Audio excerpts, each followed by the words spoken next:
ঘোষণা করতে চাই, 13ই নভেম্বর কোন বাকশালপন্থীকে বাংলার রাজপথে আমরা নামতে দেব না। যদি কেউ নামবার অপচেষ্টা চালায়, আমরা তাদেরকে রাজপথে মোকাবেলা করব ইনশাআল্লাহ।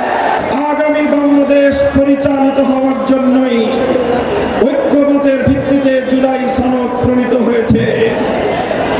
এই জুলাই সনদ কোন কাগজের সনদ হিসেবে আমরা দেখতে চাই না। জুলাই সনদকে আমরা আগামীর বাংলাদেশের রূপরেখা হিসেবে দেখতে চাই। অনতিবিলম্বে জুলাই সনদকে সরকারি আদেশের মাধ্যমে এর প্রাথমিক আইনি ভিত্তি প্রদান করতে হবে।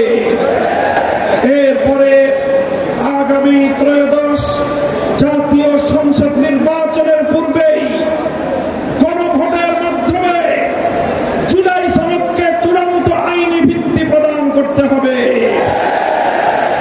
এর ব্যত্যয় হলে জুলাই বিপ্লবপন্থীরা বরদাস্ত করবে না, সেটা মানবে না।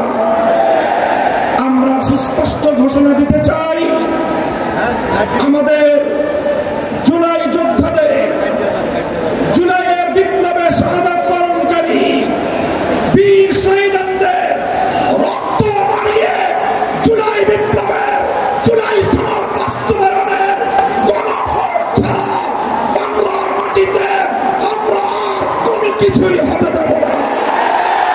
তারা জুলাই সনদের বাস্তবায়নকে ঠেকিয়ে দিয়ে বাংলাদেশে আবার ফ্যাসিবাদ কায়েম করবার ষড়যন্ত্র করছে।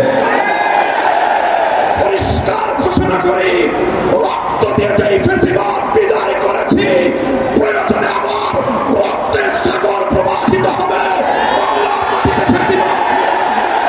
রাজনৈতিক পক্ষগুলোকে বলতে চাই, আমরা রক্ত দিয়েছি বালাকোটে, আমরা রক্ত দিয়েছি শাপলা চত্বরে, আমরা রক্ত দিয়েছি 2015 সালে, রক্ত দিয়েছি 2021 সালে, রক্ত দিয়েছি জুলাই বিপ্লবে।